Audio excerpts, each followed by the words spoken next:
మా mummy doctor Shrimati Pankaj Srinivasan garu, national secretary AISDC UNHR and minister of corporate affairs New Delhi, సాదర స్వాగతం.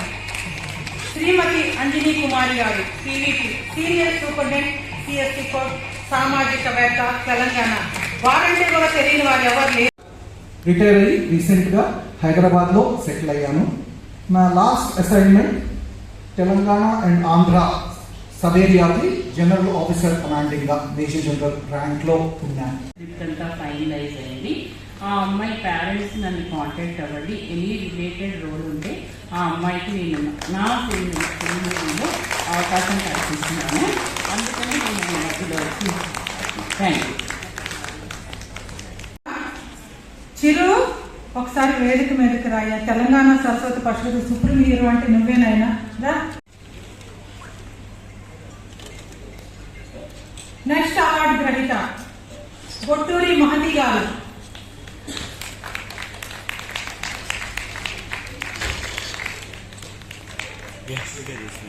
తీస్తున్నా, అది న్యూస్ లిస్ట్ పంపిస్తాను మేడం. చిన్నారి Mahathi, video photo Maya dance academy.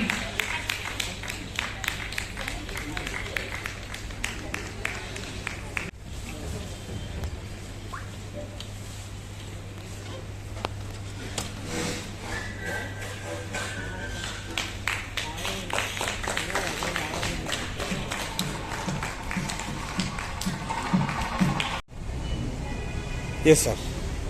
So నా పేరు మణికంఠ గుప్తా. నేను సహస్రం ఫౌండేషన్ అని చెప్పి ఒక ఫౌండేషన్ స్టార్ట్ చేసి ఎవరైతే నీడీ పీపుల్ ఉంటారో వాళ్ళకి మనము వాళ్ళ నీడీ అనేది తెలుసుకొని వాళ్ళకి సేవలు చేయడం జరిగింది. దానికి గుర్తుగా మన వే ఫౌండేషన్ ఫౌండర్ వెంకయ్య గారు గత 5 years నుంచి ఏమన్నా సపోర్ట్స్ కావాలంటే మనల్ని అడిగి సో ఇలా ఇబ్బంది పడుతుంటే ఇలా చేద్దాం అలా చేద్దాం అని చెప్పి, ఎందుకంటే ఆకలిగా ఉన్నవాడికి అన్నం పెట్టడం అనేది సూపర్.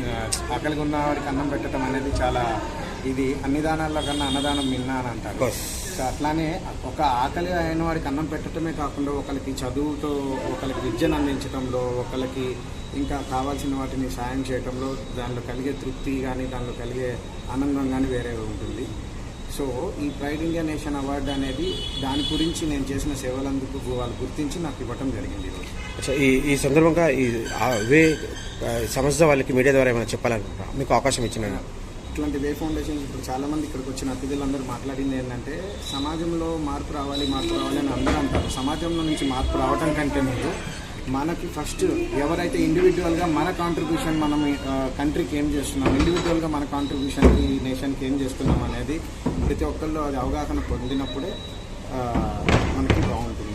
అచ్చా, మీ ఫౌండేషన్ ఎప్పుడు స్థాపించారు, ఎలాంటి కార్యక్రమాలు చేస్తూ ఇంకా రాబోయే కోవిడ్కి ముందు 2019లో చాలామంది ఫౌండేషన్స్ పెడుతుంటే ఇట్లాంటి యాక్టివిటీస్లో ఆల్రెడీ మనము ఎవరైనా సపోర్ట్ అడిగితే చేస్తున్నాం కదా, మనమే ఎందుకు ఓన్గా చేయకూడదనే ఒక కాన్సెప్ట్, నాకు ఐడియాలజీ వచ్చిన తర్వాత నేను కోవిడ్కి ముందు 2019లో స్టార్ట్ చేసి చిన్న అంటే బ్లాంకెట్ డిస్ట్రిబ్యూషన్, అంటే రోడ్డు మీద చలికి చాలామంది పండుకొని ఉంటారు, అంటే గవర్నమెంట్ ఏం చేస్తుందా లేదా అనేది కాదు, బట్ మన వంతుగా మనము సొసైటీకి ఎంత కాంట్రిబ్యూట్ చేద్దామనే ఉద్దేశంతో.